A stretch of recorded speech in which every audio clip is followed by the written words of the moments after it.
Speaker. The Honourable Ruth Dyson. Mr Speaker, can I begin my contribution in support of this bill by acknowledging the member who's just resumed his seat and thank him for the manner in which he chaired the select committee that considered this bill, and particularly for taking the trouble, and it is quite a lot of trouble, to pack everything up and come to Christchurch. It's a local bill, but it means a lot to us that you, Mr Simpson, took that effort and that leadership, so I acknowledge that. I want to also acknowledge the Honourable Nikki Wagner, Member of Parliament for Christchurch Central, for her role in shepherding this bill through to this stage. I guess for the National Party this is a bit of a bright light in a sea of disasters post-budget, so it is nice to be part of the good feeling around what I think is going to be unanimous support of this legislation, and that's a pretty unusual thing for this Parliament, so we should celebrate that.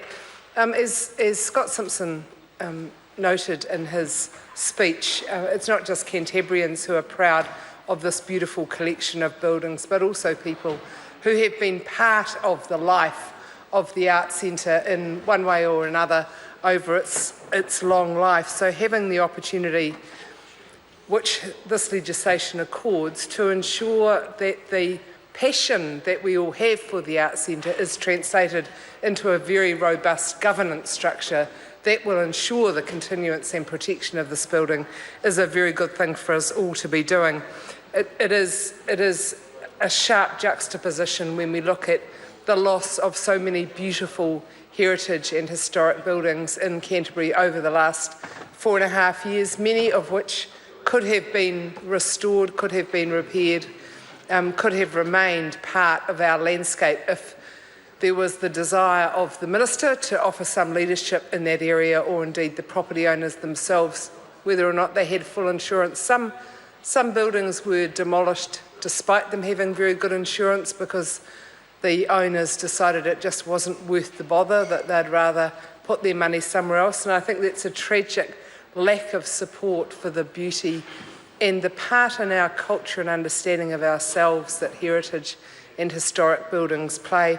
Others, of course, have been demolished by what I strongly consider is inappropriate use of the extraordinary powers of Sarah and the Minister. One, a beautiful theatre, was demolished because Manchester Street wasn't wide enough to meet the Minister's desire for a new part of the city in a different landscape there, and that was a big loss. But in this bill, we're celebrating not a loss, but a restoration and a preservation in our Parliament's desire to make sure that the governance structure is robust and supports that.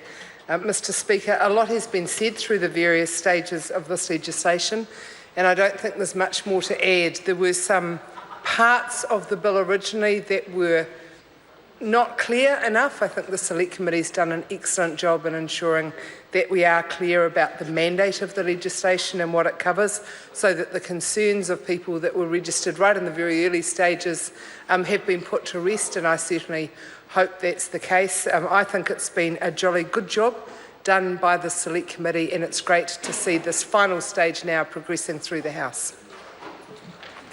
I call Todd Muller.